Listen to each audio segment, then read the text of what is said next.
नमस्कार मित्रों। आज हम इस विषय पर थोड़ी सी चर्चा करेंगे जिस पर आजकल बहुत विवाद चल रहा है।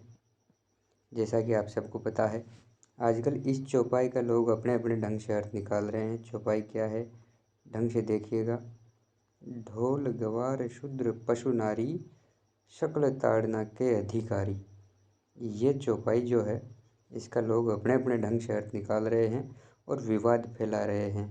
मुझे लगता नहीं है कि इसमें उनको विवाद करना चाहिए। अब बात काम की यह है कि 99% लोग इसका गलत अर्थ निकाल रहे हैं। 99% लोगों को इसका अर्थ आता नहीं है। अब क्यों नहीं आता ये तो हम बताएंगे। चलिए आगे देखते हैं। ये चौपाई कही कब गई थी, किस संदर्भ में कही गई थी, उस आधार पर इसका अर्थ निकलेगा। अब लोगों को पता है नहीं कि किस संदर्भ में है। चलिए इसका संदर्भ लेते हैं, क्योंकि बिना संदर्भ के किसी वाक्य का कोई अर्थ नहीं होता है।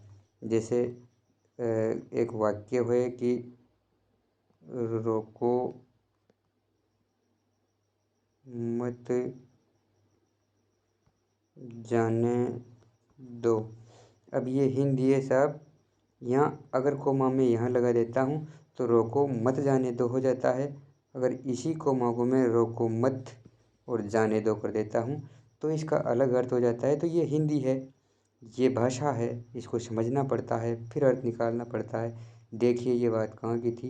ये बात उस समय की थी जब 3 दिन तक भगवान श्री राम जी समुद्र देवता से कहते हैं कि देवता मुझे लंका जाना है, मेरी सीता को लाना है, तो मुझे रास्ता दे दे। लेकिन जब 3 दिन में भी ये समुद्र देवता ने बात नहीं सुनी तो भगवान ने अपना ये धनुष संधान किया है और इस धनुष पर बाण चढ़ाया है।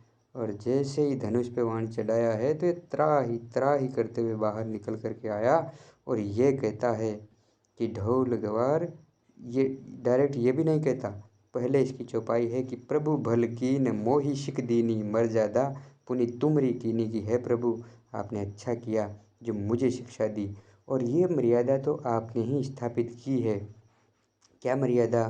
कि जो पशु है वो पशु जैसा व्यवहार करेगा, जो नारी है वो नारी जैसा व्यवहार करेगी, जो ढोल है वो ढोल जैसा व्यवहार करेगा, और जो शूद्र का मतलब जो कुछ निम्न काम करता है, या जो भी आप शूद्र का अर्थ लेना चाहें, तो जो अच्छा काम नहीं करता है वो जाति वाति नहीं है।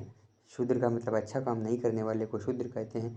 तो जो अच्छा काम नहीं करे, ये वो उस ज़माने का यही अर्थ था कि जो अच्छा काम नहीं करे वो।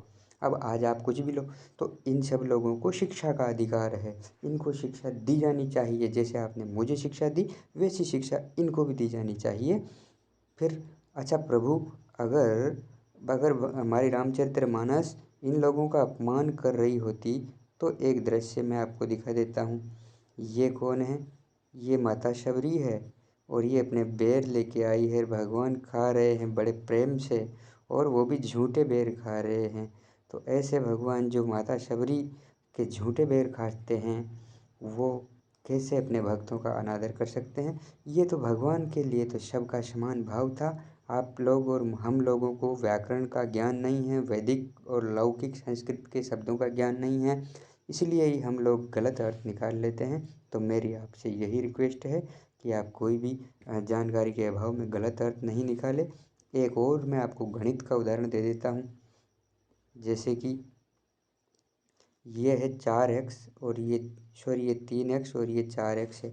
इन दोनों को गुणा करने पर 3 और 4 को गुणा करने से 12 होता है, और x को x से गुणा करने पर x स्क्वायर बन जाता है। इस प्रकार से अगर आप ये गणित सब जगह लगाना चाहोगे तो ऐसा लगेगा नहीं। 3 को 4 से गुणा करके यहाँ भी अगर आप 12 और ये जो पीछे सिंबल बना हुआ है इसका स्क्वायर करोगे तो ये बिल्कुल गलत है, क्योंकि आपको परिप्रेक्ष्य नहीं पता है। ये परिप्रेक्ष्य ही कुछ और है। यहाँ इस परिप्रेक्ष्य में ये 3 का उल्टा गुणा है इस प्रकार से, इसी प्रकार से 4 का उल्टा गुणा है। तो जब तक परिप्रेक्ष्य का पता नहीं हो तब तक अपने ढंग से अर्थ निकालना बिल्कुल गलत है। चलिए मिलते हैं नेक्स्ट सेशन में। आशा करता हूँ कि आपको हमारी बात समझ में आई होगी। जय श्री राम। धन्यवाद मित्रों।